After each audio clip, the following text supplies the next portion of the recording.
ਸਤਿ ਸ੍ਰੀ ਅਕਾਲ। ਜਸ ਪੰਜਾਬੀ ਵੇਖਣ ਵਾਲੇ ਸਾਡੇ ਸਾਰੇ ਦਰਸ਼ਕਾਂ ਦਾ ਮੈਂ ਜਸਮੀਤ ਕੌਰ ਇਸਤਕਬਾਲ ਕਰਦੀ ਹਾਂ।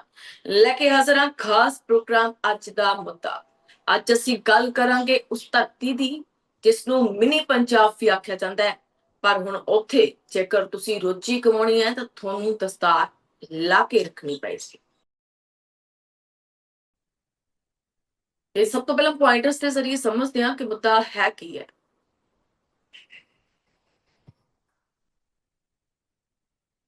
ਕੈਨੇਡੀਅਨ ਸੂਬੇ ਕਿਬੈਕ ਦੇ ਵਿੱਚ ਧਾਰਮਿਕ ਚਿੰਨ੍ਹ ਪਹਿਨਣ ਤੇ ਸਖਤਾਈ ਹੋਈ ਹੈ। ਮੁਸਲਿਮ ਤੇ ਯਹੂਦੀਆਂ ਸਣੇ ਸਿੱਖ ਭਾਈਚਾਰਾ ਵੀ ਪ੍ਰਭਾਵਿਤ ਹੋਇਆ। ਸਾਡਾ ਇਹਦਾ ਮੁੱਦਾ ਹੈ ਰੂਲ ਰੋਜ਼ ਤੇ ਰੋਲੇਜ਼ਨ ਕਿਬੈਕ ਦੇ ਵਿੱਚ ਨਿਯਮਾਂ ਦੀ ਉਲੰਘਣਾ ਕਰਨ ਤੇ ਕਾਰਵਾਈ ਹੋਈ। ਸਰਕਾਰੀ ਸਕੂਲਾਂ ਦੇ ਪ੍ਰਿੰਸੀਪਲਾਂ ਸਣੇ ਹੋਰ ਸਟਾਫ ਦੀ ਗਾਜ ਟਿਕੀ ਹੈ। The Center de Services de Montreal ਨੇ 150 ਮੁਲਾਜ਼ਮ ਕੱਢ ਦਿੱਤੇ ਨੇ। ਪਾਬੰਦੀਸ਼ੁਦਾ ਜਿਨ੍ਹਾਂ ਦੇ ਵਿੱਚ ਸਿੱਖਾਂ ਦੀ ਦਸਤਾਰ ਤੇ ਕਕਾਰ ਵੀ ਸ਼ਾਮਲ ਨੇ ਉਹ ਵੀ ਸ਼ਾਮਲ ਕੀਤੇ ਗਏ ਨੇ। ਭਾਵ ਜੇਕਰ ਕੋਈ ਦਸਤਾਰ ਪਹਿਨ ਕੇ ਆਉਂਦਾ ਹੈ ਤਾਂ ਉਹ ਨੌਕਰੀ ਨਹੀਂ ਕਰ ਸਕਦਾ। ਮੁਸਲਮਾਨਾਂ ਦਾ ਹਿਜਾਬ, ਈਸਾਈ ਮਤ ਦੇ ਕਕਾਰ ਕ੍ਰਾਸ ਤੇ ਵੀ ਬੈਨ ਲਗਾਇਆ ਗਿਆ ਹੈ। ਕਾਨੂੰਨ ਦੇ ਮੁਤਾਬਕ ਯਹੂਦੀਆਂ ਦੇ ਕਿਪਾ ਪਹਿਨਣ ਤੇ ਵੀ ਰੋਕ ਲਗਾ ਦਿੱਤੀ ਗਈ ਹੈ। ਕਿਪਾ ਸਿਰ ਤੇ ਪਹਿਨਿਆ ਜਾਂਦਾ ਹੈ, ਅੱਧੇ ਸਿਰ ਦੇ ਉੱਪਰ ਕਿਪਾ ਆਉਂਦਾ ਹੈ।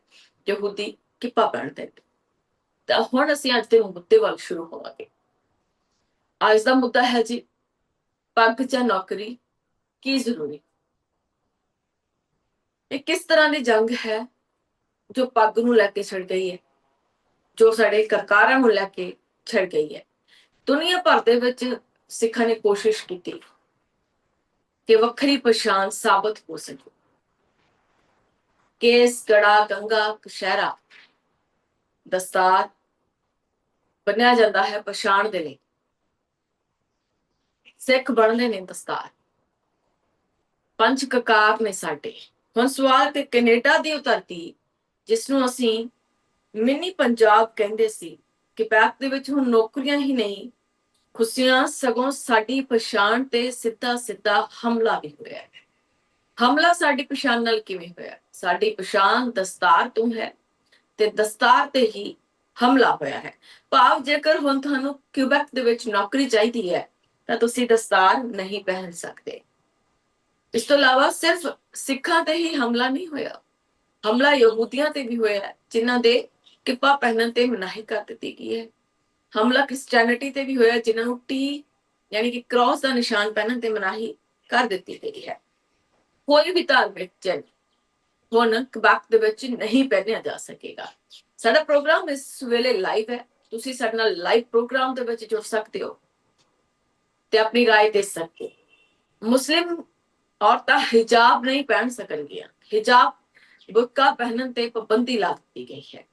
ਇਹ ਸਾਰੀਆਂ ਪਾਬੰਦੀਆਂ ਲਾਈਆਂ ਗਈਆਂ ਨੇ ਸਭ ਨੂੰ ਸੈਕੂਲਰ ਕਰਨ ਦੇ ਲਈ, ਤਾਂ ਕਿ ਸਕੂਲ ਦੇ ਵਿਦਿਆਰਥੀਆਂ ਤੇ ਪਹਿਲਾਂ ਜੋ 2019 ਦੇ ਵਿੱਚ ਕਾਨੂੰਨ ਪਾਸ ਹੋਇਆ ਸੀ ਉਸ ਦੇ ਵਿੱਚ ਸੀ ਕਿ ਧਾਰਮਿਕ ਪ੍ਰੈਸ਼ਰ ਕਿਸੇ ਤੇ ਮਾਨਸਿਕ ਪ੍ਰੈਸ਼ਰ ਨਾ ਪਾਏ, ਇਸ ਲਈ ਜਿਹੜੀਆਂ ਹੈਗੀਆਂ ਨੇ ਲਾਈਆਂ ਗਈਆਂ ਪਾਬੰਦੀਆਂ। ਹੁਣ ਸਾਰੀਆਂ ਹੀ ਸਰਕਾਰੀ ਥਾਵਾਂ ਤੇ ਸਰਕਾਰੀ ਅਦਾਰਿਆਂ ਦੇ ਵਿੱਚ ਕਿਬੈਕ ਦੇ ਵਿੱਚ ਇਹ ਪਾਬੰਦੀਆਂ ਜਾਰੀ ਕਰ ਦਿੱਤੀਆਂ ਗਈਆਂ ਨੇ। ਪਰ ਸਵਾਲ ਇਹ ਹੈ ਕਿ ਜੇਕਰ ਸਿੱਖ ਦਸਤਾਰ ਨਹੀਂ ਪਹਿਨਣਗੇ ਤਾਂ ਫਿਰ ਕੀ ਪਹਿਨਣਗੇ? ਕੀ ਇਹ ਹਮਲਾ ਸਾਡੀ ਸ਼ਾਨ ਤੇ ਨਹੀਂ ਹੈ, ਸਾਡੀ ਆਨ ਤੇ ਨਹੀਂ ਹੈ? ਭਾਵ ਜੇਕਰ ਹੁਣ ਤੁਸੀਂ ਕੈਨੇਡਾ ਦੇ ਵਿੱਚ ਨੌਕਰੀ ਲੈਣੀ ਹੈ ਤਾਂ ਤੁਸੀਂ ਆਪਣੀ ਦਸਤਾਰ ਲਾ ਕੇ ਰੱਖ ਦਿਓ, ਤੁਹਾਨੂੰ ਤਦ ਜਾ ਕੇ ਨੌਕਰੀ ਮਿਲਣੀ ਹੈ। ਤੁਸੀਂ ਆਪਣਾ ਹਿਜਾਬ ਲਾ ਦਿਓ ਤਦ ਨੌਕਰੀ ਮਿਲੂਗੀ, ਤੁਸੀਂ ਕਿੱਪਾ ਲਾ ਦਿਓ ਤਦ ਨੌਕਰੀ ਮਿਲੂਗੀ, ਨਹੀਂ ਭੁੱਖੇ ਮਰੋ। ਭਾਵ ਜਿਸ ਧਰਤੀ ਨੂੰ ਬਣਾਉਣ ਦੇ ਵਿੱਚ ਅਥਾਹ ਮਿਹਨਤ ਜਿਹੜੇ ਐਨਆਰਆਈਜ਼ ਨੇ, ਜਿਹੜੇ ਵਿਦੇਸ਼ੀ ਨੇ, ਉਹਨਾਂ ਨੇ ਕੀਤੀ ਹੈ, ਅੱਜ ਉਹਨਾਂ ਦੇ ਨਾਲ ਹੀ ਕਿਬੈਕ ਅਜਿਹਾ ਕਰ ਰਿਹਾ ਹੈ। ਕੀ ਤੁਹਾਨੂੰ ਇਹ ਫੈਸਲਾ ਸਹੀ ਲੱਗਦਾ ਹੈ ਕਿ ਵਾਕਿਆ ਹੀ ਮੁਲਾਜ਼ਮਾਂ ਦੇ ਹੱਕਾਂ ਦਾ ਘਾਣ ਨਹੀਂ ਹੈ ਇਸ ਫਰਮਾਨ ਦੇ ਨਾਲ? ਸਵਾਲ ਇਹ ਹੈ। ਅਸੀਂ ਕੈਨੇਡਾ ਦੀ ਧਰਤੀ ਤੇ ਗੁਣ ਗਾਉਂਦੇ ਨਹੀਂ ਸੀ ਥੱਕਦੇ। ਹੁਣ ਹਮਲਾ ਸਾਡੀ ਆਇਡੈਂਟੀਟੀ ਤੇ ਹੋਇਆ ਕਿਉਂਕਿ ਪੱਗ, ਦਸਤਾਰ ਸਾਡੀ ਪਛਾਣ ਹੈ। ਜੇਕਰ ਸਿੱਖ ਦਸਤਾਰ ਬੰਨਣਗੇ ਤਾਂ ਉਹਨਾਂ ਨੂੰ ਕੈਨੇਡਾ ਦੇ ਕਿਬੈਕ ਸੂਬੇ ਦੇ ਵਿੱਚ ਨੌਕਰੀ ਨਹੀਂ ਮਿਲੇਗੀ। 150 ਲੋਕਾਂ ਨੂੰ ਨੌਕਰੀਆਂ ਬਰਖਾਸਤ ਕੀਤਾ ਜਾ ਚੁੱਕਿਆ ਹੈ। ਭਾਵ ਦਸਤਾਰ ਨਹੀਂ ਸਜਾਈ ਜਾ ਸਕੇਗੀ, ਕੇਸਕੀ ਨਹੀਂ ਸਜਾਈ ਜਾ ਸਕੇਗੀ। ਤਾਂ ਕਿਸ ਤਰ੍ਹਾਂ ਦੇ ਨਾਲ ਚੱਲੇਗਾ? ਇਹ ਧਾਰਮਿਕ ਆਜ਼ਾਦੀ ਸਭ ਨੂੰ ਹੀ ਹੈ, ਅਸੀਂ ਕੈਨੇਡਾ ਨੂੰ ਉਹ ਧਰਤੀ ਮੰਨਦੇ ਸੀ ਜਿਹੜੀ ਸਭ ਨੂੰ ਖੁੱਲ ਕੇ ਜਿਉਣ ਦਾ ਅਧਿਕਾਰ ਦਿੰਦੀ ਹੈ। ਪਰ ਇਸ ਬਿੱਲ ਨੇ ਸਾਰੇ ਹੀ ਸ਼ੰਕੇ ਦੂਰ ਕਰ ਦਿੱਤੇ ਨੇ ਕਿ ਕੈਨੇਡਾ ਦੇ ਵਿੱਚ ਧਾਰਮਿਕ ਆਜ਼ਾਦੀ ਨਹੀਂ ਹੈ, ਕਿ ਕੋਈ ਆਪਣੇ ਧਰਮ ਦੇ ਮੁਤਾਬਕ, ਆਪਣੀ ਇੱਛਾ ਦੇ ਮੁਤਾਬਕ ਆਪਣੇ ਜੋ ਚਿੰਨ੍ਹ ਨੇ ਉਹ ਨਹੀਂ ਪਹਿਨ ਸਕਦਾ, ਕਿ ਸਿੱਖ ਦਸਤਾਰ ਨਹੀਂ ਪਹਿਨ ਸਕਦੇ। ਕਈ ਸਵਾਲ।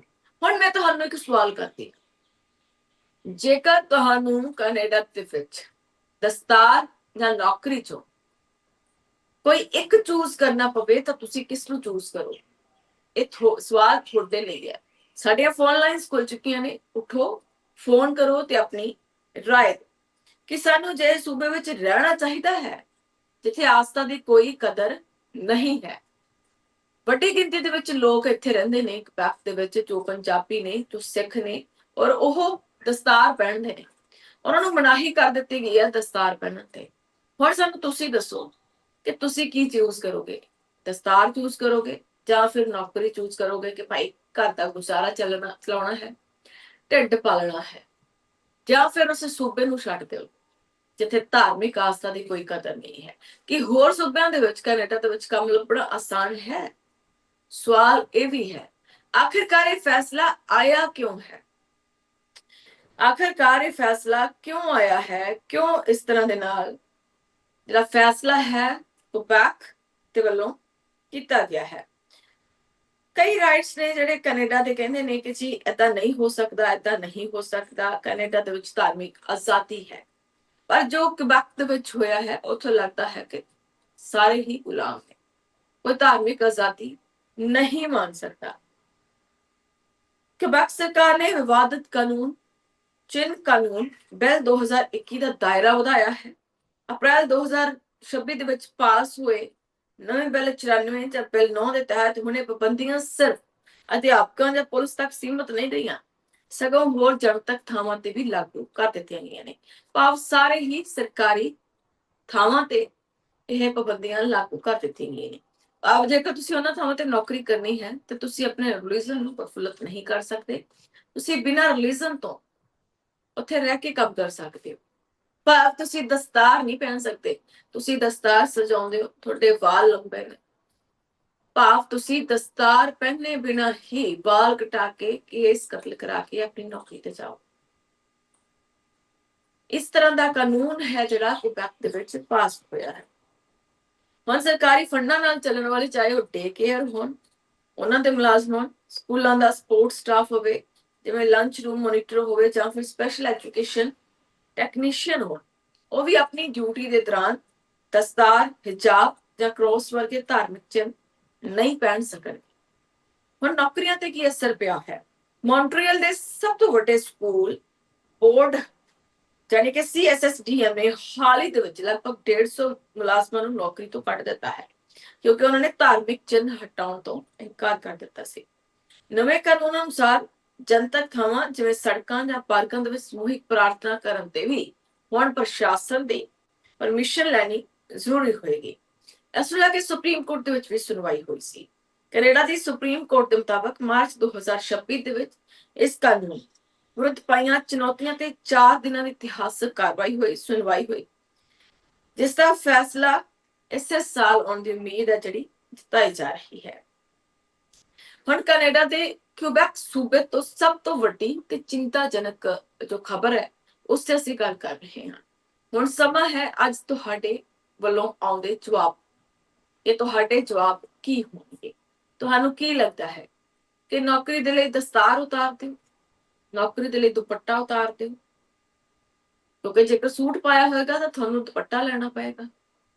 ਬੜੇ ਸਵਾਲ ਖੜੇ ਹੋ ਰਹੇ ਕਿ ਢਿੱਡ ਭਰਨ ਦੇ ਲਈ ਅਸੀਂ ਆਪਣੇ ਧਰਮ ਤੋਂ ਦੂਰ ਹੋਣਾ ਸਹੀ ਸਮਝਾਂਗੇ? ਰੂਲ ਰੋਜ਼ ਟੈਰਰਿਜ਼ਮ ਲੋਕਾਂ ਦੇ ਵਿੱਚ ਇਸ ਕਾਨੂੰਨ ਨੂੰ ਲੈ ਕੇ, ਇਸ ਫੈਸਲੇ ਨੂੰ ਲੈ ਕੇ ਰੋਸ ਪਾਇਆ ਜਾ ਰਿਹਾ ਹੈ। ਲੋਕਾਂ ਦਾ ਕਹਿਣਾ ਹੈ ਕਿ ਸਾਡੇ ਹੱਕਾਂ ਦਾ ਘਾਣ ਕੀਤਾ ਜਾ ਰਿਹਾ ਹੈ, ਸਾਡੇ ਤੋਂ ਨੌਕਰੀਆਂ ਖੋਈਆਂ ਜਾ ਰਹੀਆਂ ਨੇ। ਸਿਰ ਤੇ ਦਸਤਾਰ ਲਟਕੀ ਕਾਨੂੰਨੀ ਤਲਵਾਰ। ਸਵਾਲ ਇਹ ਹੈ, ਆਸਥਾ ਤਿਉਹਾਰ ਕੈਨੇਡਾ ਵਿੱਚ ਲੋਕਤੰਤਰ ਦੀ ਹਾਰ। ਇਹ ਲੋਕਤੰਤਰ ਦੀ ਹਾਰ ਨਹੀਂ ਹੈ, ਸਰਕਾਰ ਕਹਿੰਦੀ ਹੈ ਕਿ ਸੈਕੂਲਰਿਜ਼ਮ ਕਰਨ ਲਈ, ਧਰਮ ਨਿਰਪੱਖ ਕਰਨ ਦੇ ਲਈ ਇਹ ਫੈਸਲਾ ਲਿਆ ਗਿਆ ਹੈ। ਬੇਸ਼ੱਕ ਲੋਕਾਂ ਨੂੰ ਫੈਸਲਾ ਬਹੁਤ ਅੱਛਾ ਲੱਗਦਾ ਹੋਵੇ, ਕਿਉਂਕਿ ਬਹੁਤ ਸਾਰੇ ਲੋਕ ਨੇ ਜਿਹੜੇ ਇਸ ਕਾਨੂੰਨ ਦੇ ਹੱਕ ਦੇ ਵਿੱਚ ਵੀ, ਉਹ ਕਹਿੰਦੇ ਨੇ ਕਿ ਇਸ ਕਾਨੂੰਨ ਦੇ ਬਣਨ ਦੇ ਨਾਲ ਸਾਰੇ ਹੀ ਇਕੁਅਲ ਹੋ ਜਾਣਗੇ, ਵਰਕ ਪਲੇਸਿਸ ਤੇ ਧਰਮ ਦਾ ਕੋਈ ਦਬਦਬਾ ਨਹੀਂ ਰਹੇਗਾ। ਪਰ ਜੋ ਲੋਕ ਧਰਮ ਲਈ ਚਾਹੁੰਦੇ ਨੇ ਉਹਨਾਂ ਦਾ ਕੀ? ਜਿਨ੍ਹਾਂ ਲੋਕਾਂ ਦੇ ਪਹਿਰਾਵੇ ਦੇ ਵਿੱਚ ਹੀ ਧਰਮ ਸ਼ਾਮਲ ਹੈ, ਭਾਵ ਦਸਤਾਰ ਹੈ, ਉਹ ਕਿਵੇਂ ਚਾਹੁੰਦੇ? ਬਹੁਤ ਸਾਰੇ ਸਵਾਲ ਨੇ ਜਿਹੜੇ ਉਹ ਖੜੇ ਹੋ ਰਹੇ ਨੇ। ਜਵਾਬ ਤੁਹਾਡੇ ਤੋਂ ਵੀ ਮੰਗ ਰਹੇ ਆ, ਤੁਹਾਡੀ ਵੀ ਰਾਏ ਜਾਨਣਾ ਚਾਹੁੰਦੇ ਆ, ਕਿਉਂਕਿ ਰਾਏ ਬੇਸ਼ਕੀਮਤੀ ਹੈ ਔਰ ਅਸੀਂ ਚਾਹੁੰਦੇ ਹਾਂ ਕਿ ਤੁਸੀਂ ਸਾਡੇ ਤੱਕ ਆਪਣੀ ਰਾਏ ਪਹੁੰਚਾਓ। ਫਿਲਹਾਲ ਇੱਕ ਵਕਫੇ ਲਈ ਰੁਕਾਂਗੇ। ਬ੍ਰੇਕ ਤੋਂ ਬਾਅਦ ਤੁਹਾਡਾ ਸਵਾਗਤ ਹੈ। ਲਗਾਤਾਰ ਅਸੀਂ ਤੁਹਾਡੇ ਨਾਲ ਜੁੜੇ ਹੋਏ ਹਾਂ ਜੀ, ਤੁਸੀਂ ਵੀ ਸਾਡੇ ਨਾਲ ਜੁੜ ਸਕਦੇ ਹੋ। ਸਾਡਾ ਪ੍ਰੋਗਰਾਮ ਇਸ ਵਕਤ ਲਾਈਵ ਹੈ, ਸਾਡੇ ਫੋਨ ਲਾਈਨਸ ਖੁੱਲ ਚੁੱਕੀਆਂ ਨੇ, ਸਾਡੇ ਨੰਬਰਸ ਤੁਹਾਡੀ ਟੀਵੀ ਸਕਰੀਨ ਤੇ ਫਲੈਸ਼ ਨੇ। ਇਹਨਾਂ ਨੰਬਰਸ ਤੇ ਕਾਲ ਕਰੋ ਤੇ ਤੁਸੀਂ ਆਪਣੀ ਰਾਏ ਦਿਓ ਕਿ ਤੁਹਾਡੀ ਕੀ ਰਾਏ ਹੈ, ਤੁਸੀਂ ਕੀ ਕਹਿਣਾ ਚਾਹੁੰਦੇ ਹੋ। ਜੋ ਅਸੀਂ ਬ੍ਰੇਕ ਤੇ ਜਾਣ ਤੋਂ ਪਹਿਲਾਂ ਡਿਸਕਸ ਕਰ ਰਹੇ ਸੀ ਕਿ ਸਰਕਾਰ ਦਾ ਉਹ ਫਰਮਾਨ ਸਹੀ ਹੈ ਕਿ ਵਾਕਿਆ ਹੀ ਸੈਕੂਲਰਿਜ਼ਮ ਹੋਣ ਦਾ ਦਾਵਾ, ਸੈਕੂਲਰਿਜ਼ਮ ਕਰਨ ਦਾ ਦਮ ਸਰਕਾਰ ਭਰ ਰਹੀ ਹੈ। ਇੱਕ ਪਾਸੇ ਸਰਕਾਰ ਇਸ ਨੂੰ ਸੈਕੂਲਰਿਜ਼ਮ ਦਾ ਨਾਮ ਦੇ ਰਹੀ ਹੈ, ਜਾਨੀ ਕਿ ਧਰਮ ਨਿਰਪੱਖਤਾ ਦਾ।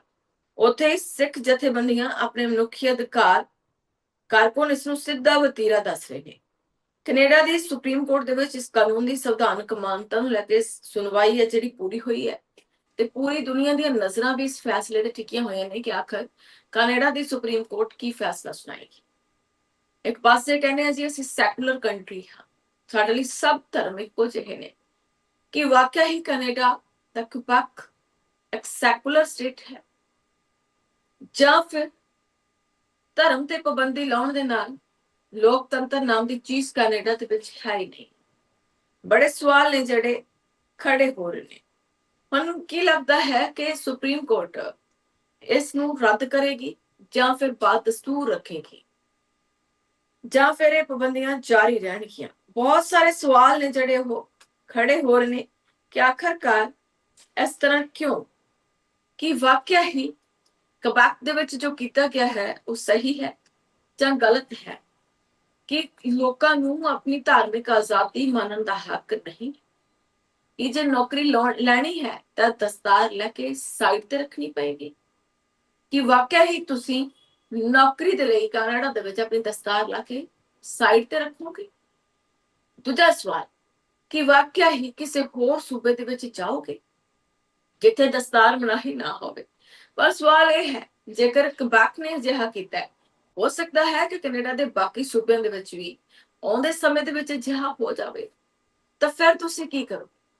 ਕਿ ਕੈਨੇਡਾ ਛੱਡ ਦਿਓਗੇ, ਵਤਨ ਵਾਪਸੀ ਕਰੋਗੇ, ਜਾਂ ਫਿਰ ਕਿਤੇ ਹੋਰ ਹੀਰਾ ਕੱਤੋਗੇ? ਸਵਾਲ ਕਈ ਸਾਰੇ ਨੇ ਜਿਹੜੇ ਖੜੇ ਹੁੰਦੇ ਨੇ। ਹੁਣ ਸਵਾਲ ਇਹ ਹੈ ਕਿ ਰੋਜ਼ੀ ਰੋਟੀ ਬਣਾ ਧਰਮ। ਸਾਨੂੰ ਕੀ ਚਾਹੀਦਾ ਹੈ ਕਿ ਰੋਜ਼ੀ ਰੋਟੀ ਦੇ ਲਈ, ਨੌਕਰੀ ਦੇ ਲਈ ਤੁਸੀਂ ਦਸਤਾਰ ਉਤਾਰੋਗੇ, ਜਾਂ ਫਿਰ ਦਸਤਾਰ ਨਾ ਉਤਾਰ ਕੇ ਹੋਰ ਸੂਬੇ ਦੇ ਵੱਲ ਜਾਓਗੇ? ਹੱਲ ਕੀ ਹੈ, ਸੋਲੂਸ਼ਨ ਕੀ ਹੈ? ਕਿ ਵਾਕਿਆ ਹੀ ਇੱਕ ਚੁਣਨਾ ਪਏਗਾ ਜੇ ਇਹ ਨੌਬਤ ਹੈ ਕਿ ਆਪਣੀ ਦਸਤਾਰ ਨੂੰ ਲੈ ਕੇ ਤੇ ਰੋਜ਼ੀ ਰੋਟੀ ਲੈ ਕੇ ਸਾਨੂੰ ਕਿਸੇ ਇੱਕ ਨੂੰ ਚੁਣਨਾ ਪਵੇ? ਕੈਨੇਡਾ ਦੀ ਧਰਤੀ ਤੇ ਅਸੀਂ ਗੁਣਗਾਨ ਗਾਉਂਦੇ ਨਹੀਂ ਸੀ ਥੱਕਦੇ, ਅਸੀਂ ਮਿੰਨੀ ਪੰਜਾਬ ਕਹਿੰਦੇ ਸੀ ਕਿ ਕੈਨੇਡਾ ਵਰਗਾ ਕੋਈ ਦੇਸ਼ ਹੀ ਨਹੀਂ ਹੈ। ਪੰਜਾਬੀਆਂ ਦੀ ਤਾਂ ਪਹਿਲੀ ਪਸੰਦ ਹੀ ਕੈਨੇਡਾ ਰਿਹਾ ਹੈ। ਪਰ ਹੁਣ ਆਏ ਫੈਸਲੇ ਨੇ ਬਹੁਤ ਸਾਰੀਆਂ ਚੀਜ਼ਾਂ ਹਿਲਾ ਕੇ ਰੱਖ ਦਿੱਤੀਆਂ।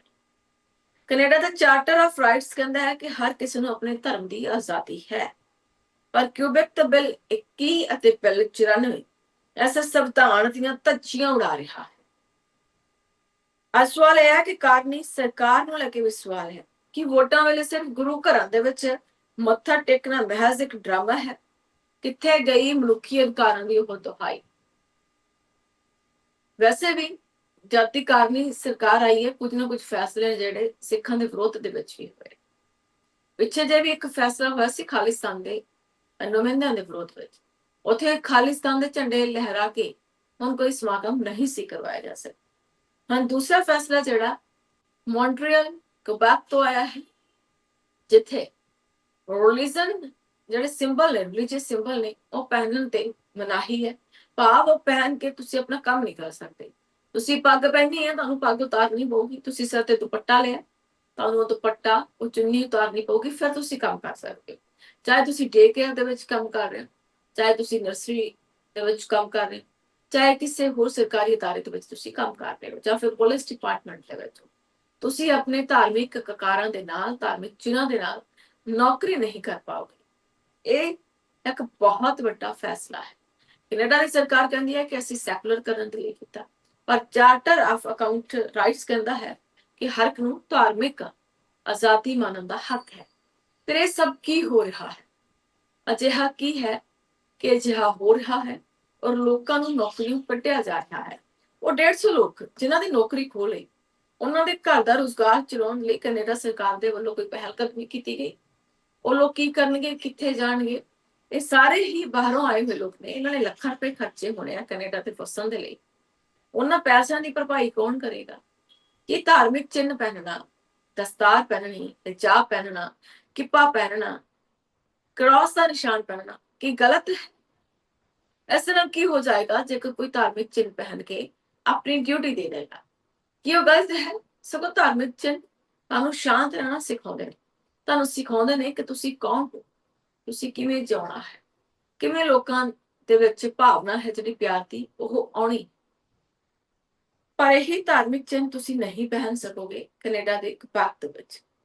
ਹੁਣ ਕਿਬੈਕ ਨੇ ਅਜਿਹਾ ਕੀਤਾ, ਹੋ ਸਕਦਾ ਹੈ ਕਿ ਕੱਲ ਨੂੰ ਕੋਈ ਹੋਰ ਸਟੇਟ ਵੀ ਅਜਿਹਾ ਕਰ ਦੇਵੇ।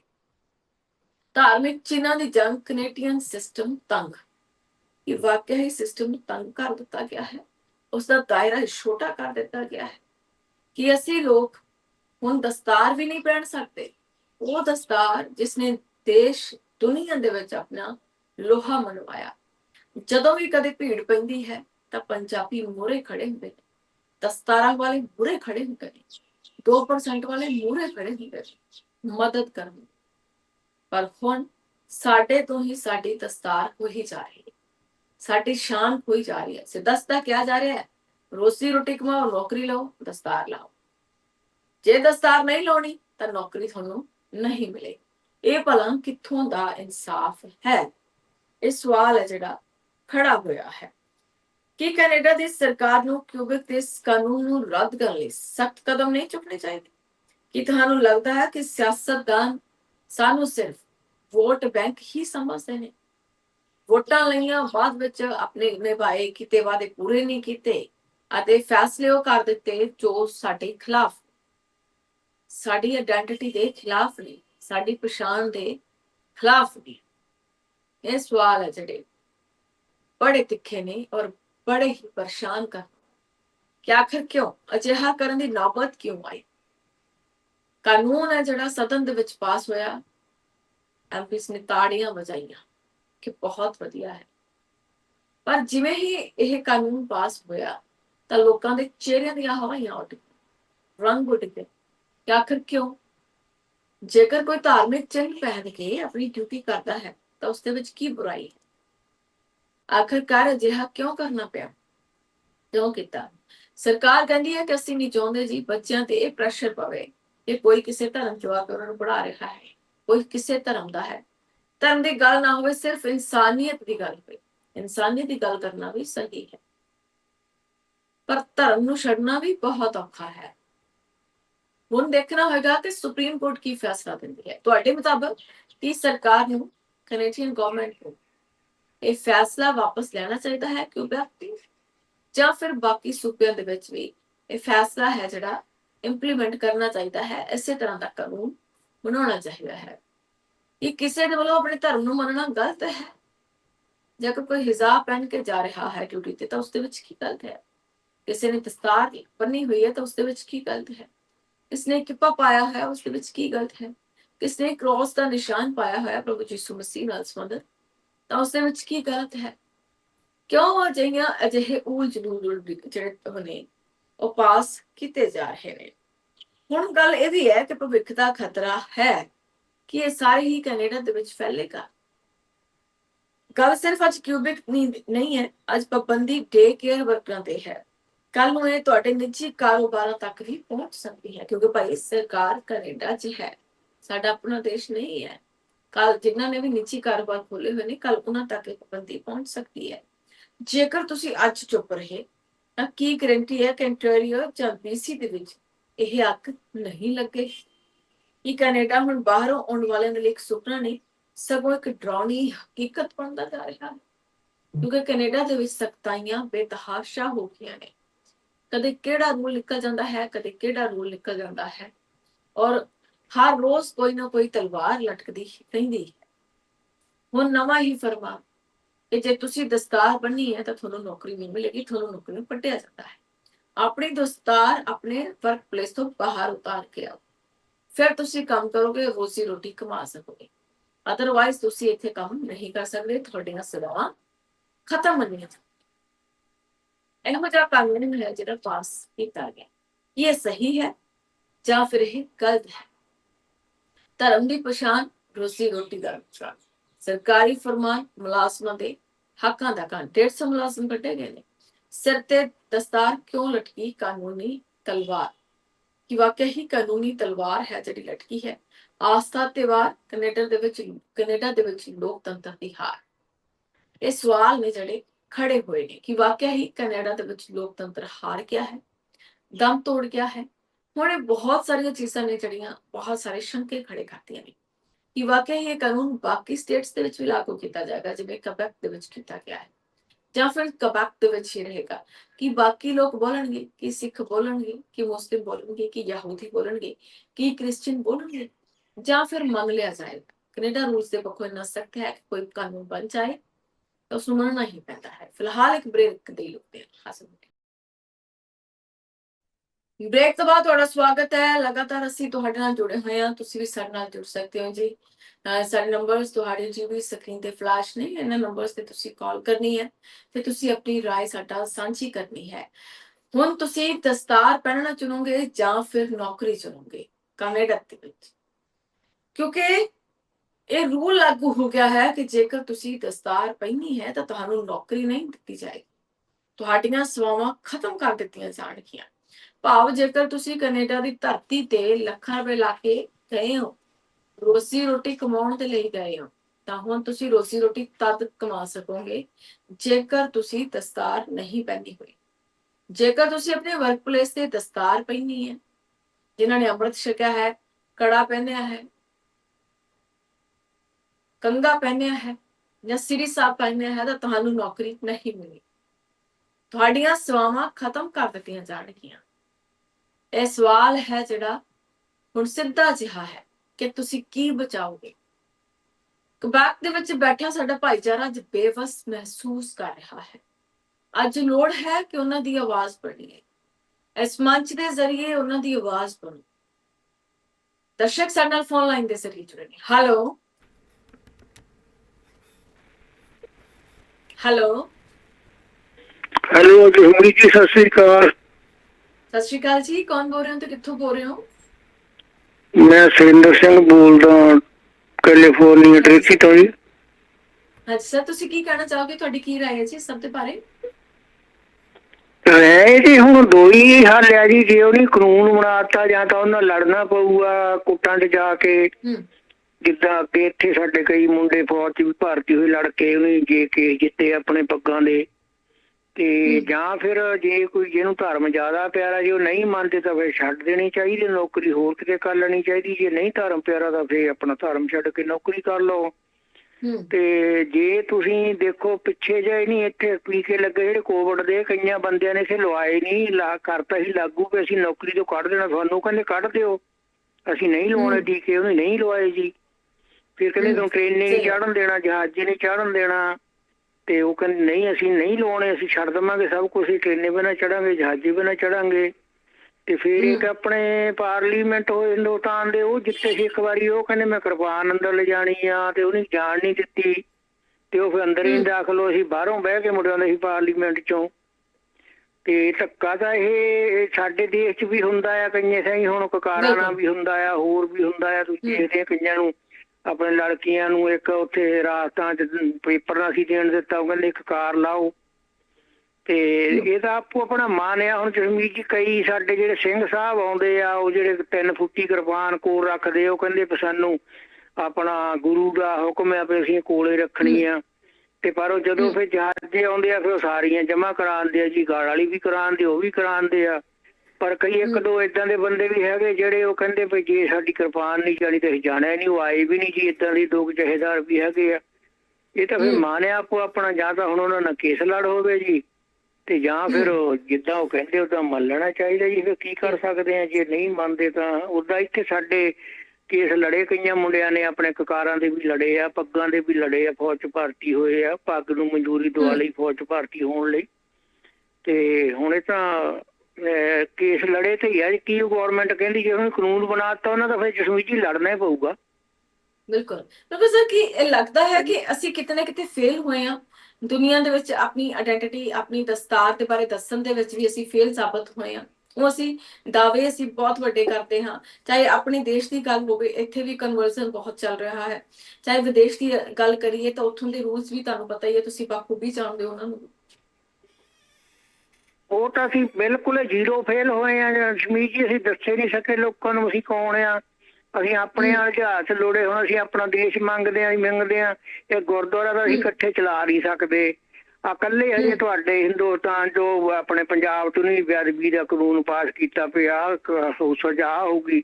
ਤੇ ਆ ਰਾਤੀ ਦੇਖਦੇ ਸੀ ਕਿਤੇ ਆਪਣੇ ਪਤਾ ਨਹੀਂ ਜਰਮਨ 'ਚ ਕਿੱਥੇ ਸਾਡੇ ਸਿੰਘ ਗੁਰਦੁਆਰੇ ਦੇ ਵਿੱਚ ਪੱਗੋ ਲੱਥੀ ਦੇ ਤੇਰੇ ਦੀ ਇੱਕ ਦੂਜੇ ਦੇ, ਉੱਥੇ ਬੇਅਦਬੀ ਨਹੀਂ ਹੁੰਦੀ, ਦੇਖਦੇ ਨਹੀਂ।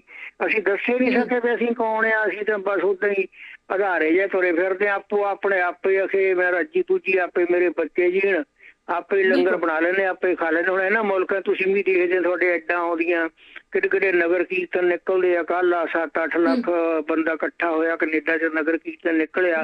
ਪਰ ਉਹਦੇ ਵਿੱਚ ਕੀ ਆ, ਜੋ ਗੁਰੂ ਦਾ ਪ੍ਰਦੇਸ਼ ਆ ਉਹ ਤਾਂ 1-0 ਆ ਜਸਮੀਤ ਜੀ, 0। ਗੁਰੂ ਤਾਂ ਇਹ ਗੱਲਾਂ ਕਰਨ ਨੂੰ ਕਹਿੰਦਾ ਨਹੀਂ। ਗੁਰੂ ਤਾਂ ਕਹਿੰਦਾ ਵੀ ਦੇਖੋ ਕਿੰਨੀ ਪਹਿਚਾਣ ਸੀ ਸਾਡੇ ਗੁਰੂਆਂ ਦੀ। ਬੜੇ ਬੜੇ ਦੇਸਾਂ 'ਚ ਜਾਂਦੇ ਸੀ ਤਾਂ ਲੋਕ ਹੱਥ ਜੋੜ ਕੇ ਖੜ ਜਾਂਦੇ ਸੀ, ਬੜੇ ਬੜੇ ਰਾਜੇ ਖੜ ਜਾਂਦੇ ਸੀ। ਪਰ ਹੁਣ ਸਾਡੇ 'ਚ ਉਹ ਦੱਸੇ ਹੀ ਨਹੀਂ ਸਕਦਾ ਤੋਂ ਅਸੀਂ ਕੌਣ ਆ। ਅਸੀਂ ਆਪਣੇ ਲਾਲਚਾਂ ਨੂੰ, ਆਪਣੇ ਘਰ ਬੰਨਣ ਨੂੰ ਇਹੀ ਸਿੱਖੀ ਸਮਝ ਲਿਆ ਬਸ। ਜੋ ਗੁਰੂ ਕਹਿੰਦਾ ਉਹਨੂੰ ਮੰਨਿਆ ਨਹੀਂ ਜੀ। ਗੁਰਦੁਆਰੇ ਮੱਥਾ ਟੇਕਣ ਨੂੰ ਅਸੀਂ ਕਿਸੇ ਨੂੰ ਸਮਝਾਉਣ ਦੇ ਵਿੱਚ ਇੰਨਾ ਕਾਬਲ ਨਹੀਂ। ਸਾਡੇ ਅੰਦਰਲਾ ਜਜ਼ਬਾ ਖਤਮ ਹੈ, ਇਸ ਲਈ ਅਸੀਂ ਸਮਝਾ ਨਹੀਂ ਪਾ ਰਹੇ। ਬਿਲਕੁਲ ਬਿਲਕੁਲ ਨਹੀਂ ਸਮਝਾ ਪਾ ਸਕੇ ਜੀ। ਅਸੀਂ ਸਮਝਾ ਹੀ ਨਹੀਂ ਸਕੇ। ਅਸੀਂ ਲਾਲਚੀ ਲੋਕ, ਅਸੀਂ ਲਾਲਚਾਂ 'ਚ ਫਸੇ ਹਾਂ। ਸਮਝਾ ਸਕਣਾ ਸੀ ਤਾਂ ਇੱਧਰਲੇ ਜਿਹੜੀਆਂ ਕਮਿਊਨਿਟੀਆਂ ਉਹਨਾਂ ਨੂੰ ਅਸੀਂ ਨਾਲ ਲੈ ਕੇ ਉਹਨਾਂ ਨੂੰ ਜਿਹੜਾ ਅਸੀਂ ਗੁਰਦੁਆਰਿਆਂ 'ਚ ਦਾਨ ਪੁੰਨ ਲੱਖਾਂ ਦਾ ਕਰਕੇ ਲੰਗਰ ਸਿੱਟੀ ਜਾਂਦੇ, ਡਰਮਾ ਚੱਕ ਚੱਕ ਕੇ ਉਹਨਾਂ ਨੂੰ, ਉਹਨਾਂ ਦੇ ਬੱਚਿਆਂ ਨੂੰ, ਗਰੀਬਾਂ ਲਿਆਂ ਨੂੰ ਕੋਈ ਸਹਾਇਤਾ ਦਿੰਦੇ, ਕੋਈ ਸੰਸਥਾ ਚਲਾਉਂਦੇ ਤਾਂ ਫਿਰ ਤਾਂ ਹੋ ਸਕਦਾ ਸੀ। ਅਸੀਂ ਤਾਂ ਬਸ ਉਹ ਆਪੇ ਗੁਰਦੁਆਰਿਆਂ 'ਚ ਢੋਲਕੀਆਂ ਵਜਾ ਲਈਆਂ, ਗੁਰਦੁਆਰੇ ਕੀਰਤਨ ਕਰ ਲਿਆ ਤੇ ਸੜਕਾਂ ਤੇ ਘੁੰਮ ਲਿਆ। ਇਹ ਤਾਂ ਸਾਡੇ ਗੁਰੂ ਦਾ ਹੁਕਮ ਹੀ ਨਾ ਸੀ ਵੀ ਗੁਰੂ ਨੂੰ ਲੈ ਕੇ ਸੜਕਾਂ ਤੇ ਘੁੰਮੋ। ਇਹ ਤਾਂ ਹੁਣ ਨਵਾਂ ਕੰਮ ਚੱਲ ਪਿਆ ਜੀ।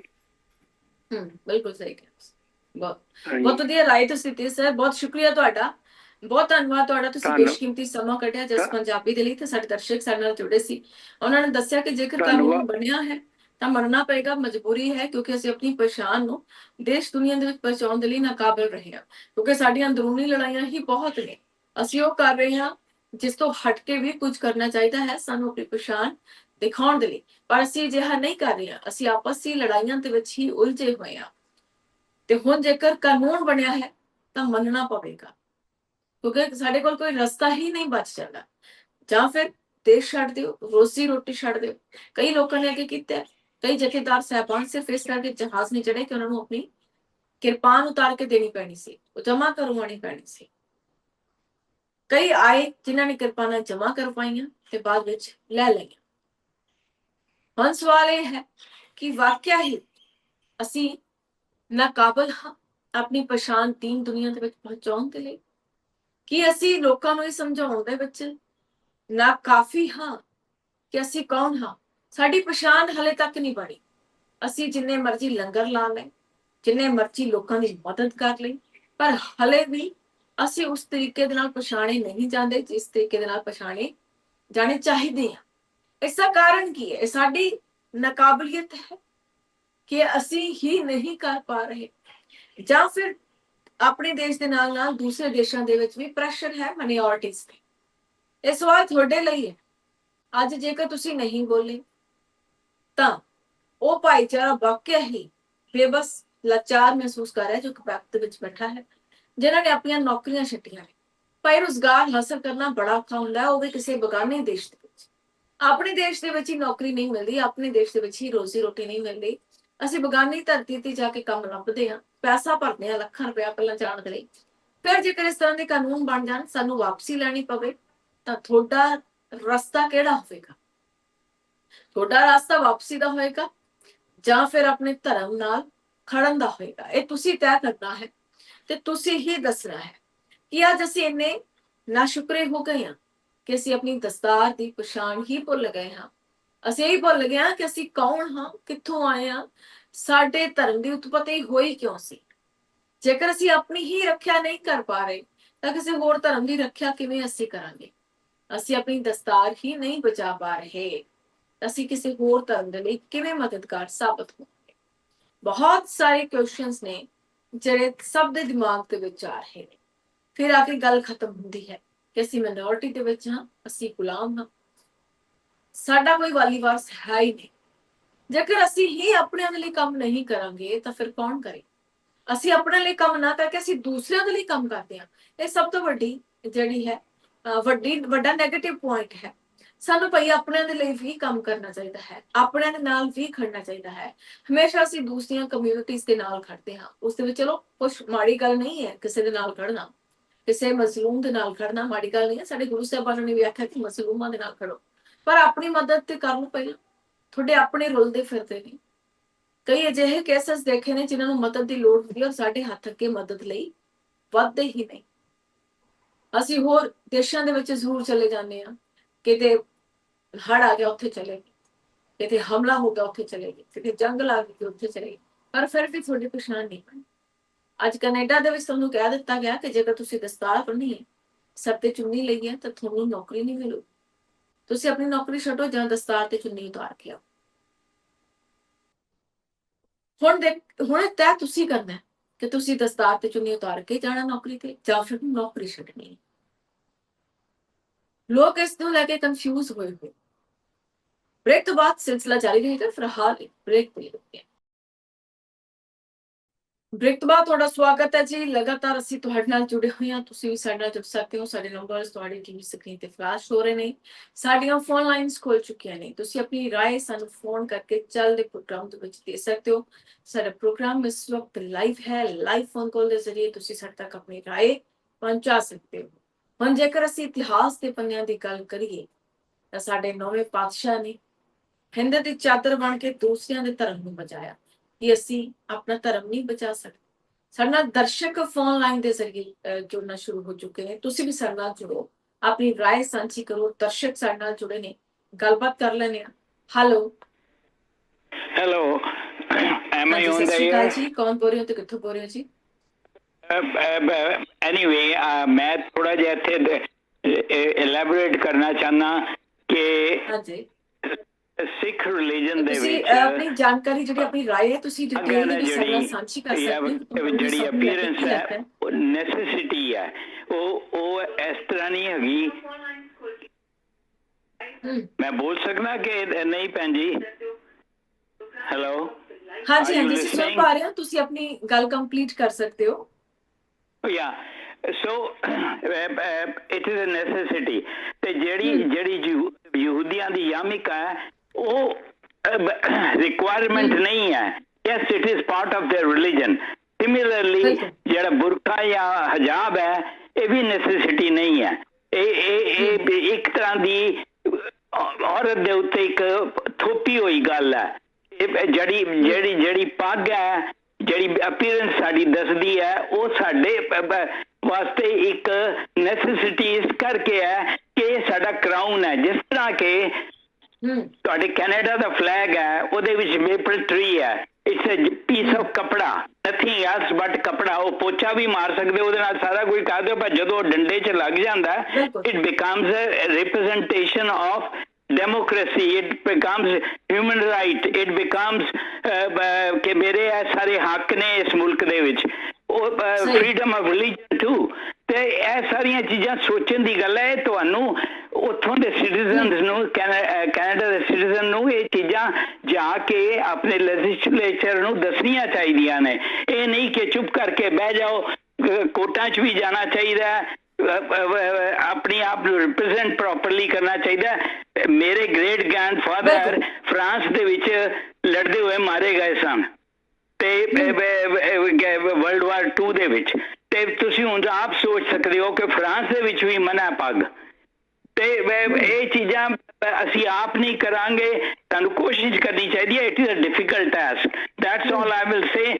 ਇਹਨੂੰ ਕੰਪੇਅਰ ਨਹੀਂ ਕੀਤਾ ਜਾ ਸਕਦਾ ਇੱਕ ਕ੍ਰਾਸ ਦੇ ਨਾਲ ਜਾਂ ਯਮਿਕਾ ਦੇ ਨਾਲ ਜਾਂ ਹਜਾਬ ਦੇ ਨਾਲ। It is something different than that. It stands, ਜਿਹੜੀ ਪੱਗ ਹੈ, it stands for human right, it stands for freedom, it stands for ਹਰ ਇੱਕ ਦੇ ਹੱਕ ਲਈ, ਮਜ਼ਲੂਮ ਦੀ ਮਦਦ ਲਈ। ਇਹ ਸਾਰੀਆਂ ਚੀਜ਼ਾਂ ਸੋਚਣ ਦੀ ਗੱਲ ਹੈ। ਇਹ ਸਾਡੀ ਕੌਮ ਨੂੰ ਸੋਚਣਾ ਚਾਹੀਦਾ। ਇਹ ਗੱਲ ਜਿਹੜੇ ਇੱਕ ਬਜ਼ੁਰਗ ਬੋਲ ਕੇ ਗਏ ਨੇ ਕਿ ਲੰਗਰ ਲਾ ਲੈਣੇ, ਇਹ ਕਰ ਲੈਣੇ, ਇੱਧਰ ਵਾਲੇ ਪਾਸੇ ਧਿਆਨ ਸਾਨੂੰ ਜ਼ਿਆਦਾ ਦੇਣਾ ਚਾਹੀਦਾ। ਲੰਗਰ ਜਿੰਨੇ ਵੀ ਅਸੀਂ ਅਮਰੀਕਾ ਕੈਨੇਡਾ 'ਚ ਛਕਨੇ ਆ, ਸਾਨੂੰ ਲੋੜ ਨਹੀਂ ਹੈਗੀ ਉਹਦੀ। ਉਹ ਪੈਸਾ ਇਹੋ ਜਿਹੀਆਂ ਜਗ੍ਹਾ ਤੇ ਲੱਗਣਾ ਚਾਹੀਦਾ, ਬੱਚਿਆਂ ਨੂੰ ਪੜ੍ਹਾਉਣ ਲਈ ਲੱਗਣਾ ਚਾਹੀਦਾ, ਅਗਲੀ ਜਨਰੇਸ਼ਨ ਨੂੰ ਸੇਵ ਕਰਨ ਲਈ ਲੱਗਣਾ ਚਾਹੀਦਾ। ਇਹੀ ਕੁਝ ਮੈਂ ਕਹਾਂਗਾ। ਵਾਹਿਗੁਰੂ ਜੀ ਕਾ ਖਾਲਸਾ, ਵਾਹਿਗੁਰੂ ਜੀ ਕੀ ਫਤਿਹ। ਬਹੁਤ ਸ਼ੁਕਰੀਆ ਸਰ, ਤੁਸੀਂ ਪ੍ਰੋਗਰਾਮ ਦੇ ਵਿੱਚ ਜੁੜੇ। ਬਹੁਤ ਸੋਹਣੇ ਰਾਏ ਤੁਸੀਂ ਸਾਡੇ ਨਾਲ ਸਾਂਝੀ ਕੀਤੀ ਹੈ। ਹਰ ਕੋਈ ਇਸ ਤਰ੍ਹਾਂ ਦੀ ਰਾਏ ਨਹੀਂ ਦੇ ਸਕਦਾ ਹੁੰਦਾ। ਬਹੁਤ ਅੱਛੀ ਰਾਏ ਤੁਸੀਂ ਦਿੱਤੀ ਹੈ। ਬਹੁਤ ਧੰਨਵਾਦ ਤੁਹਾਡਾ, ਤੁਸੀਂ ਸਮਾਂ ਕੱਢਿਆ। ਤਾਂ ਦਰਸ਼ਕ ਸਾਡੇ ਨਾਲ ਲਗਾਤਾਰ ਜੁੜ ਰਹੇ ਨੇ ਜੀ, ਤੁਸੀਂ ਵੀ ਸਾਡੇ ਨਾਲ ਜੁੜ ਸਕਦੇ ਹੋ। ਪ੍ਰੋਗਰਾਮ ਦੇ ਵਿੱਚ ਤੁਸੀਂ ਆਪਣੀ ਰਾਏ ਦੇ ਸਕਦੇ ਹੋ। ਸਾਡੇ ਜੋ ਪ੍ਰੀਵੀਅਸ ਕਾਲਰ ਜੁੜੇ ਸੀ, ਉਹਨਾਂ ਦਾ ਕਹਿਣਾ ਸੀ ਕਿ ਬੱਚਿਆਂ ਨੂੰ ਪੜ੍ਹਾਉਣ ਦੇ ਲਈ ਲੜਾਈ ਲੜਨੀ ਚਾਹੀਦੀ ਹੈ, ਕਿਸੇ ਹੋਰ ਚੀਜ਼ਾਂ ਦੇ ਵੱਲ ਨਹੀਂ ਭੱਜਣਾ ਚਾਹੀਦਾ। ਬਹੁਤ ਸਾਰੀ ਗੱਲਾਂ ਜਿਹੜੀਆਂ ਨੇ ਉਹਨਾਂ ਨੇ ਹੋਰ ਵੀ ਕੀਤੀਆਂ ਨੇ। ਤੁਸੀਂ ਵੀ ਸਾਡੇ ਨਾਲ ਜੁੜੋ, ਸਾਡੇ ਨੰਬਰਸ ਫਲੈਸ਼ ਹੋ ਰਹੇ ਨੇ। ਅੱਜ ਤੁਸੀਂ ਆਪਣੀ ਆਵਾਜ਼ ਚੁੱਕ ਸਕਦੇ ਹੋ, ਅੱਜ ਤੁਸੀਂ ਦੱਸ ਸਕਦੇ ਹੋ ਕਿ ਕੀ ਕਰਨਾ ਚਾਹੀਦਾ ਹੈ, ਕੀ ਨਹੀਂ। ਕਿਉਂਕਿ ਜਨਾਨੀ ਮਸਲੇ ਜੋ ਗੱਲ ਉੱਠਦੀ ਹੈ, ਜੋ ਰਾਏ ਉੱਠਦੀ ਹੈ, ਉਸ ਦਾ ਇੰਪੈਕਟ ਵੀ ਬਹੁਤ ਵੱਡਾ ਪੈਂਦਾ ਹੈ। ਹੁਣ ਆਸਥਾ ਤੇ ਵਾਰ ਹੋਇਆ ਹੈ ਕਿ ਕੈਨੇਡਾ ਦੇ ਵਿੱਚ ਲੋਕਤੰਤਰ ਦੀ ਹਾਰ ਹੋਈ ਹੈ। ਸਵਾਲ ਇਹ ਹੈ, ਜੇਕਰ ਅਸੀਂ 110 ਸਾਲ ਪਹਿਲਾਂ ਦੀ ਗੱਲ ਕਰੀਏ, ਸਦੀ ਤੋਂ ਪਹਿਲਾਂ ਦੀ ਗੱਲ ਕਰੀਏ, ਜਦੋਂ ਕਾਮਾਕਾਟਾ ਮਾਰੂ ਦੇ ਜਿਹੜੇ ਸ਼ਹੀਦ ਨੇ, ਉਸ ਤੋਂ ਪਹਿਲਾਂ ਉੱਥੇ ਗਏ ਸੀ, ਕੈਨੇਡਾ ਗਏ ਸੀ, ਤਾਂ ਕੈਨੇਡਾ ਤੋਂ ਇਸ ਲਈ ਉਹਨਾਂ ਨੂੰ ਵਾਪਸ ਕਰ ਦਿੱਤਾ ਗਿਆ ਸੀ ਕਿ ਅਸੀਂ ਗੁਲਾਮ ਦੇਸ਼ ਦੇ ਵਾਸੀ। ਅਸੀਂ ਕਹਿੰਦੇ ਹਾਂ ਕਿ ਅਸੀਂ ਕੈਨੇਡਾ ਦੇ ਨਿਰਮਾਤਾ ਹਾਂ। ਜੋ ਵੀ ਅੱਜ ਸਾਡੀ ਦਸਤਾਰ ਸੁਰੱਖਿਅਤ ਨਹੀਂ ਹੈ, ਤੇ ਫਿਰ 1914 ਤੇ 2026 ਦੇ ਵਿਚਾਲੇ ਕੀ ਫਰਕ ਰਹਿ ਗਿਆ? ਜੋ ਹੋਇਆ ਕੀ ਫਰਕ ਰਿਹਾ ਹੈ? ਆਪਣੀ ਜ਼ਮੀਰ ਨੂੰ ਬੁੱਝ ਕੇ ਦੇਖਿਓ ਤੇ ਤੁਸੀਂ ਆਪਣੀ ਅਗਲੀ ਪੀੜ੍ਹੀ ਨੂੰ ਕਿਸ ਦਿਸ਼ਾ ਦੇ ਵੱਲ ਲੈ ਕੇ ਜਾਣਾ ਚਾਹੁੰਦੇ ਹੋ? ਇੱਕ ਗੁਲਾਮ ਮਾਨਸਿਕਤਾ ਦੇ ਵੱਲ ਧੱਕਣਾ ਚਾਹੁੰਦੇ ਹੋ ਜਾਂ ਆਪਣੀ ਪਛਾਣ ਨੂੰ ਵਧਾਵਾ ਦੇਣਾ ਚਾਹੁੰਦੇ ਹੋ? ਇਹ ਹੁਣ ਤੁਹਾਡੇ ਤੇ ਡਿਪੈਂਡ ਹੈ ਕਿ ਤੁਸੀਂ ਕੀ ਕਰਨਾ ਚਾਹੁੰਦੇ ਹੋ। ਕਾਨੂੰਨ ਬਣਿਆ ਹੈ, ਮੰਨਣਾ ਪਏਗਾ। ਬਗਾਨਾ ਮੁਲਕ ਹੈ, ਕਿੰਨੇ ਕੁ ਰੋਸ ਪ੍ਰਦਰਸ਼ਨ ਕਰ ਰਹੇ? ਅਦਾਲਤ ਵਿੱਚ ਸੁਣਵਾਈ ਅਧੀਨ ਹੈ ਔਰ ਉਸ ਫੈਸਲੇ ਤੇ ਸਭ ਦੀਆਂ ਨਜ਼ਰਾਂ ਲੱਗੀਆਂ ਹੋਈਆਂ। ਜੇਕਰ ਫੈਸਲਾ ਸਰਕਾਰ ਦੇ ਪੱਖ ਦੇ ਵਿੱਚ ਆ ਜਾਂਦਾ ਹੈ, ਤਾਂ ਹੋ ਸਕਦਾ ਹੈ ਕਿ ਕੈਨੇਡਾ ਦੇ ਬਾਕੀ ਸੂਬੇ ਵੀ, ਬਾਕੀ ਸਟੇਟ ਵੀ ਇਸੇ ਤਰ੍ਹਾਂ ਦੇ ਕਾਨੂੰਨ ਲਾਗੂ ਕਰਦੇ। ਫਿਰ ਉਹਨਾਂ ਲੋਕਾਂ ਦਾ ਕੀ ਹੋਏਗਾ ਜੋ ਬਾਕੀ ਕੰਟਰੀਜ਼ ਤੋਂ ਇਹਨਾਂ ਦੇਸ਼ਾਂ ਦੇ ਵਿੱਚ ਰੋਜ਼ੀ ਰੋਟੀ ਤੇ ਲੈ ਗਏ, ਔਰ ਜਿਨ੍ਹਾਂ ਨੇ ਆਪਣੀ ਧਾਰਮਿਕ ਸਿੰਬਲਸ ਨੂੰ ਵੀ ਸੁਰੱਖਿਅਤ ਰੱਖਿਆ ਹੋਇਆ ਹੈ, ਕਿ ਉਹਨਾਂ ਦੀ ਰੋਜ਼ੀ ਰੋਟੀ ਤੇ ਵੀ ਖਤਰਾ ਹੋਏਗਾ। ਫਿਰ ਕਿਹੜਾ ਵਿਕਲਪ ਬਚਦਾ ਹੈ ਕਿ ਵਾਪਸੀ ਕਰ ਲਈਏ ਜਾਂ ਫਿਰ ਉੱਥੇ ਰਹਿ ਕੇ ਆਪਣਾ ਧਰਮ ਛੱਡ ਦਈਏ? ਕਿ ਧਰਮ ਰੋਜ਼ੀ ਰੋਟੀ ਦੇ ਨਾਲੋਂ ਵੱਧ ਜ਼ਰੂਰੀ ਹੈ? ਸਵਾਲ ਦੂਸਰਾ ਹੈ ਕਿ ਧਰਮ ਇਨਸਾਨੀਅਤ ਤੋਂ ਵੱਧ ਜ਼ਰੂਰੀ ਹੈ? ਕਿ ਕੈਨੇਡਾ ਦੀ ਸਰਕਾਰ ਜੋ ਕਰ ਰਹੀ ਹੈ ਉਹ ਸਹੀ ਨਹੀਂ ਹੈ? ਇੱਕ ਪਾਸੇ ਦੇਖਿਆ ਜਾਵੇਗਾ, ਉਹ ਕਹਿੰਦੀ ਹੈ ਜੀ ਅਸੀਂ ਬੱਚਿਆਂ ਤੇ ਧਰਮ ਦਾ ਪ੍ਰੈਸ਼ਰ ਹੀ ਨਹੀਂ ਪਾਉਣਾ, ਬੱਚੇ ਸੈਕੂਲਰ ਹੈ। ਤਾਂ ਕੀ ਕਿਹਾ ਜਾ ਸਕਦਾ ਹੈ ਕਿ ਵਾਕਿਆ ਹੀ ਜੋ ਕੈਨੇਡਾ ਦੀ ਸਰਕਾਰ ਕਰ ਰਹੀ ਹੈ ਸੈਕੂਲਰਿਜ਼ਮ ਦੇ ਨਾਮ ਤੇ, ਉਹ ਸਹੀ ਹੈ, ਜਾਂ ਫਿਰ ਸਰਕਾਰ ਨੂੰ ਅਜਿਹਾ ਨਹੀਂ ਕਰਨਾ ਚਾਹੀਦਾ, ਆਪਣਾ ਫੈਸਲਾ ਵਾਪਸ ਲੈਣਾ ਚਾਹੀਦਾ ਹੈ? ਇੱਕ ਹਿਸਾਬ ਨਾਲ ਮੰਨਿਆ ਜਾਵੇ ਤਾਂ ਸਰਕਾਰ ਕਹਿੰਦੀ ਹੈ ਕਿ ਅਸੀਂ ਧਰਮ ਦੇ ਪ੍ਰੈਸ਼ਰ ਹੇਠ ਕਿਸੇ ਨੂੰ ਰਹਿ ਨਹੀਂ ਦੇਣਾ, ਸਾਡੇ ਲਈ ਸਾਰੇ ਬਰਾਬਰ ਨੇ, ਬਰਾਬਰਤਾ ਦੇ ਹੱਕ ਰੱਖਦੇ ਨੇ, ਬਰਾਬਰ ਆਓ, ਕੰਮ ਕਰੋ, ਜਾਓ। ਜੇਕਰ ਅਸੀਂ ਵੱਖ-ਵੱਖ ਧਰਮਾਂ ਨੂੰ ਆਪਣੇ ਨਾਲ ਲੈ ਕੇ ਫਿਰਦੇ ਹਾਂ ਤਾਂ ਅਸੀਂ ਇੱਕ ਧਰਤੀ ਨੂੰ ਰਿਪਰੈਜ਼ੈਂਟ ਨਹੀਂ ਕਰ ਰਹੇ, ਅਸੀਂ ਵੱਖ-ਵੱਖ ਚੀਜ਼ਾਂ ਨੂੰ ਰਿਪਰੈਜ਼ੈਂਟ ਕਰ ਰਹੇ ਹਾਂ। ਔਰ ਅਸੀਂ ਆਪਣੇ ਦੇਸ਼ ਦੇ ਵਿੱਚ ਅਜਿਹਾ ਨਹੀਂ ਕਰਨ ਦਿਆਂਗੇ, ਆਪਣੀ ਸਟੇਟ ਦੇ ਵਿੱਚ ਅਜਿਹਾ ਨਹੀਂ ਕਰਨ ਦਿਆਂਗੇ। ਜੇਕਰ ਸਾਡੀ ਸਟੇਟ ਦੇ ਵਿੱਚ ਕੰਮ ਕਰਨਾ ਹੈ ਤਾਂ ਤੁਹਾਨੂੰ ਇਹ ਰੂਲਸ ਮੰਨਣੇ ਪੈਣਗੇ। ਧਰਮ ਤੋਂ ਪਰਾਂ ਜਾ ਕੇ ਆਪਣੇ ਕੰਮ ਵਾਲੀ ਥਾਂ ਤੇ ਤੁਸੀਂ ਧਰਮ ਨਾ ਲੈ ਕੇ ਆਓ, ਤੁਸੀਂ ਇੱਕ ਇਨਸਾਨ ਬਣ ਕੇ ਆਓ, ਇਨਸਾਨੀਅਤ ਵਿਖਾਓ। ਬਾਹਰ ਜਾਓ, ਆਪਣਾ ਧਰਮ ਆਪਣੇ ਨਾਂ ਰੱਖੋ, ਜੋ ਕਰਨਾ ਤੁਸੀਂ ਕਰੋ। ਇੱਥੋਂ ਦੀ ਇੱਕ ਵਕਤ ਦੀ ਸਰਕਾਰ ਦੇ ਵੱਲੋਂ ਅਜਿਹਾ ਆਖਿਆ ਜਾ ਰਿਹਾ ਹੈ। ਤਾਂ ਹੁਣ ਜੋ ਕੁਬੈਕ ਪ੍ਰਸ਼ਾਸਨ ਨੇ ਕੀਤਾ ਹੈ, ਜੋ ਕੁਬੈਕ ਦੇ ਵਿੱਚ ਹੋਇਆ ਹੈ, ਹੋ ਸਕਦਾ ਹੈ ਉਹ ਬਾਕੀ ਸਟੇਟਸ ਦੇ ਵਿੱਚ ਵੀ ਹੋ ਜਾਏ। ਤਾਂ ਸਭ ਨੂੰ ਲੈ ਕੇ ਤੁਸੀਂ ਕੀ ਰਾਏ ਰੱਖਦੇ ਹੋ ਜੀ? ਕਿ ਵਾਕਿਆ ਹੀ ਅਜਿਹਾ ਹੋਣਾ ਚਾਹੀਦਾ ਹੈ ਕਿ ਜਿਸ ਤਰ੍ਹਾਂ ਦੇ ਨਾਲ ਹੋਇਆ ਹੈ ਕਿ ਸਾਰੇ ਹੀ ਦੇਸ਼ਾਂ ਦੇ ਵਿੱਚ ਅਜਿਹਾ ਹੋਣਾ ਸਹੀ ਨਹੀਂ, ਕਿ ਧਾਰਮਿਕ ਕਕਾਰਾਂ ਦੀ ਥਾਂ ਤੇ, ਧਾਰਮਿਕ ਚਿੰਨ੍ਹਾਂ ਦੀ ਥਾਂ ਤੇ ਅਸੀਂ ਇਨਸਾਨੀਅਤ ਨੂੰ ਅੱਗੇ ਰੱਖੀਏ। ਵਰਕ ਪਲੇਸ ਤੇ ਧਾਰਮਿਕ ਜਿਹੜੀਆਂ ਹੈਗੀਆਂ ਨੇ ਚੀਜ਼ਾਂ ਨੇ ਉਹ ਭਾਰੂ ਨਾ ਹੋਣ, ਉੱਥੇ ਸਿਰਫ ਅਸੀਂ ਇਨਸਾਨ ਹੋਈਏ। ਕਿ ਜਿੱਥੇ ਅਸੀਂ ਕੰਮ ਕਰਦੇ ਹਾਂ ਉੱਥੇ ਇਨਸਾਨ ਬਣ ਕੇ ਨਹੀਂ ਰਹਿ ਸਕਦੇ। ਕਈ ਵਾਰ ਵਰਕ ਪਲੇਸਿਸ ਤੇ ਲੜਾਈਆਂ ਧਰਮ ਦੇ ਕਾਰਨ ਹੀ ਹੁੰਦੀਆਂ ਨੇ, ਕਤਲਾਂ ਤੱਕ ਇਹ ਗੱਲ ਪਹੁੰਚ ਜਾਂਦੀ ਹੈ ਕਿ ਇਹ ਸਹੀ ਕਾਨੂੰਨ ਨਹੀਂ ਹੈ, ਕਿ ਇਸ ਦੀ ਪਾਲਣਾ ਦੂਸਰੀਆਂ ਸਟੇਟਸ ਨੂੰ ਨਹੀਂ ਕਰਨੀ ਚਾਹੀਦੀ ਹੈ। ਕੀ ਕੈਨੇਡਾ ਦੇ ਕੁਬੈਕ ਤੋਂ ਬਾਅਦ ਬਾਕੀ ਸਟੇਟਸ ਦੇ ਵਿੱਚ ਵੀ ਅਜਿਹਾ ਹੋਣ ਜਾ ਰਿਹਾ ਹੈ? ਕੀ ਕੈਨੇਡਾ ਤੋਂ ਬਾਅਦ USA ਵਰਗੇ ਦੇਸ਼ ਵੀ ਅਜਿਹਾ ਕਰਨਗੇ? ਹੋਰ ਦੇਸ਼ ਵੀ ਅਜਿਹਾ ਕਰਨਗੇ ਕਿ ਵਰਕ ਪਲੇਸਿਸ ਤੇ ਧਰਮ ਨਾ ਲਿਆਂਦਾ ਜਾਵੇ, ਧਰਮ ਦੀ ਦਖਲਅੰਦਾਜ਼ੀ ਨਾ ਹੋਵੇ, ਉੱਥੇ ਸਿਰਫ ਇਨਸਾਨੀਅਤ ਹੋਵੇ, ਉੱਥੇ ਸਿਰਫ ਲੋਕ ਹੋਣ ਜੋ ਕਹਿਣ ਕਿ ਅਸੀਂ ਇਨਸਾਨ ਹਾਂ, ਧਰਮ ਦੇ ਨਾਲ ਨਹੀਂ ਕੋਈ ਨਾਤਾ। ਕਿਉਂਕਿ ਜੇਕਰ ਤੁਸੀਂ ਧਾਰਮਿਕ ਕਕਾਰ ਬਣ ਕੇ ਜਾ ਰਹੇ ਹੋ ਤਾਂ ਸਿੱਧਾ ਸਿੱਧਾ ਰਿਪਰੈਜ਼ੈਂਟ ਕਰ ਰਹੇ ਹੋ ਕਿ ਤੁਸੀਂ ਕੌਣ। ਇਸੇ ਨੂੰ ਲੈ ਕੇ ਇਹ ਕਾਨੂੰਨ ਹੈ ਜਿਹੜਾ ਉਹ ਉਸ ਦੇ ਵਿੱਚ ਵਾਧਾ ਕੀਤਾ ਗਿਆ ਹੈ, ਬਿੱਲ 94 ਬਿੱਲ 9 ਜੋ ਕੁਝ ਸਾਲ ਪਹਿਲਾਂ ਪਾਸ ਹੋ ਗਿਆ ਸੀ। ਇਸ ਦਾ ਮੁਖਾਲਫਤ ਵੀ ਇਸ ਕਾਨੂੰਨ ਦੀ ਹੋਈ ਸੀ। ਹਾਲਾਂਕਿ ਅਦਾਲਤ ਵਿੱਚ ਸੁਣਵਾਈ ਜਾਰੀ, ਦੇਸ਼ ਦੀ ਉੱਥੋਂ ਦੀ ਸੁਪਰੀਮ ਕੋਰਟ ਦੇ ਵਿੱਚ ਸੁਣਵਾਈ ਹੋਏਗੀ। 4 ਦਿਨ ਲਗਾਤਾਰ ਇਤਿਹਾਸਕ ਸੁਣਵਾਈ ਹੋਈ ਤੇ ਹੁਣ ਇਸ ਤੇ ਇੱਕ ਵੱਡਾ ਫੈਸਲਾ ਆ ਸਕਦਾ ਹੈ। ਉਹ ਫੈਸਲਾ ਹੀ ਅੱਗੇ ਦਾ ਆਧਾਰ ਹੈ ਜਿਹੜਾ ਤੈਅ ਕਰੇਗਾ ਕਿ ਸੁਪਰੀਮ ਕੋਰਟ ਕੀ ਕਹਿੰਦੀ। ਜੇਕਰ ਸੁਪਰੀਮ ਕੋਰਟ ਨੇ ਫੈਸਲਾ ਦਿੱਤਾ ਕਿ ਜੋ ਫੈਸਲਾ ਸਥਾਨਕ ਪ੍ਰਸ਼ਾਸਨ ਦੇ ਵੱਲੋਂ ਲਿਆ ਗਿਆ ਹੈ ਬਿਲਕੁਲ ਸਹੀ ਹੈ, ਤੇ ਇੱਕ ਵੱਡਾ ਫੈਸਲਾ ਸਾਬਤ ਹੋਏਗਾ। ਇਹ ਵੀ ਹੋ ਸਕਦਾ ਹੈ ਕਿ ਸੁਪਰੀਮ ਕੋਰਟ ਇਸ ਕਾਨੂੰਨ ਤੇ ਰੋਕ ਲਗਾ ਦੇਵੇ, ਹੋ ਸਕਦਾ ਹੈ। ਹੁਣ ਇਹ ਵੇਖਣਾ ਹੋਏਗਾ ਕਿ ਕੀ ਨਿਕਲਦਾ ਹੈ। ਇਸ ਸਭ ਤੇ ਹੀ ਇਸ ਦਾ ਅਸਰ ਹੈ ਜਿਹੜਾ ਪਏਗਾ ਜਿੰਨੇ ਵੀ ਬਾਕੀ ਦੇਸ਼ਾਂ ਤੋਂ ਲੋਕ ਗਏ, ਕਿਉਂਕਿ ਜ਼ਿਆਦਾਤਰ ਲੋਕ ਧਰਮ ਨੂੰ ਮੰਨਣ ਵਾਲੇ ਨੇ ਔਰ ਆਪਣੇ ਧਾਰਮਿਕ ਸਿੰਬਲਸ ਨੂੰ ਆਪਣੇ ਨਾਲ ਹੀ ਰੱਖਦੇ, ਚਾਹੇ ਉਹ ਕ੍ਰਿਸਚੀਅਨ ਹੋਣ, ਚਾਹੇ ਉਹ ਸਿੱਖ ਹੋਣ, ਚਾਹੇ ਯਹੂਦੀ ਹੋਣ ਜਾਂ ਫਿਰ ਮੁਸਲਿਮ। ਅਜਿਹੇ ਦੇ ਵਿੱਚ ਹੋਣਾ ਵੇਖਣਾ ਪਏਗਾ ਕਿ ਕੀ ਅਸੀਂ ਵਾਕਿਆ ਹੀ ਸਹੀ ਕਰ ਰਹੇ ਹਾਂ ਜਾਂ ਫਿਰ ਅਸੀਂ ਇੱਕ ਹੋਰ ਚੀਜ਼ ਤੋਂ ਲਾਂਭੇ ਹੁੰਦੇ ਜਾ ਰਹੇ ਹਾਂ। ਫਿਲਹਾਲ ਅੱਜ ਦੇ ਮੁੱਦੇ ਦੇ ਵਿੱਚ ਇੰਨਾ ਹੀ। ਤੁਸੀਂ ਬਣੇ ਜਸ ਪੰਜਾਬੀ ਦੇ ਨਾਲ ਇਜਾਜ਼ਤ ਦਿਓ। ਧੰਨਵਾਦ, ਸਤਿ ਸ੍ਰੀ ਅਕਾਲ।